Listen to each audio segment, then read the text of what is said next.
Gentlemen, I am joined by Echo Fox's Keith and Froggen. After a pretty sweet victory, coming back in with the full roster, it's a nice way to, kind of re-kickstart things moving into the second half of the season. So, Froggen, I've got to come to you first, just given the fact that you are back in the lineup yourself, 2-1 now with the team. How does it feel to be back and come back starting with victory? It feels good, and I feel like it's a pretty good week to come back. Like, we can win against Renegades, which is one of the other bottom-tier teams right now. So it's good that we can get started with this week.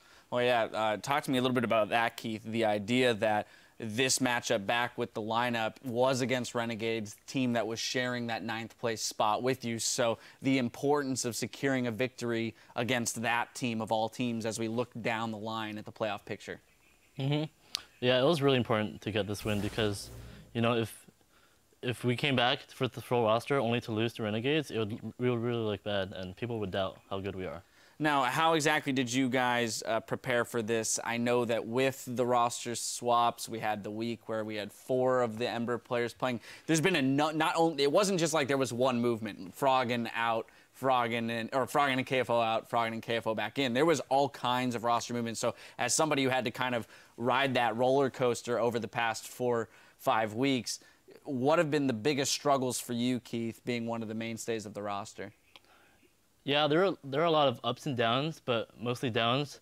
And I just had to keep the mentality that, it will get better. And if you just have faith, we will get the visa issue solved, and we will, we'll beat everyone. And better it got. You guys, again, came back in. Strong start here.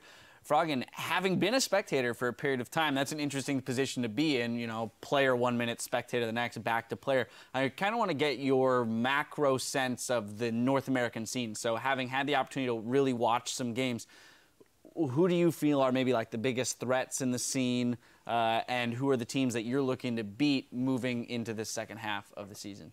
I mean, right now, since we are 2-7 right now, every single team is a threat, and we should take every single team just as serious. We need every single win we can get.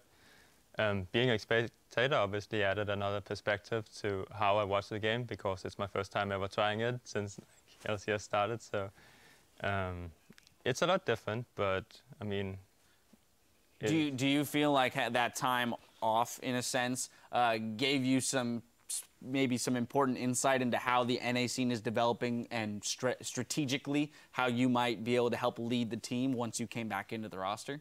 Actually, I don't think so. I think we lose much more than we gain because we are a new team. We have basically 4 rookies or 4 players that hasn't played a full split yet. We're losing basically 33% of the experience on stage with all these roster changes and stuff. So it's really bad for the team, but we just kept practicing every single week with the same team, and then whenever we sub people in for the games, we just, okay, we hope for the best, and then we just look at our goal is to improve every single day, and then once we got all our issues fixed, then we can hopefully get out and show it.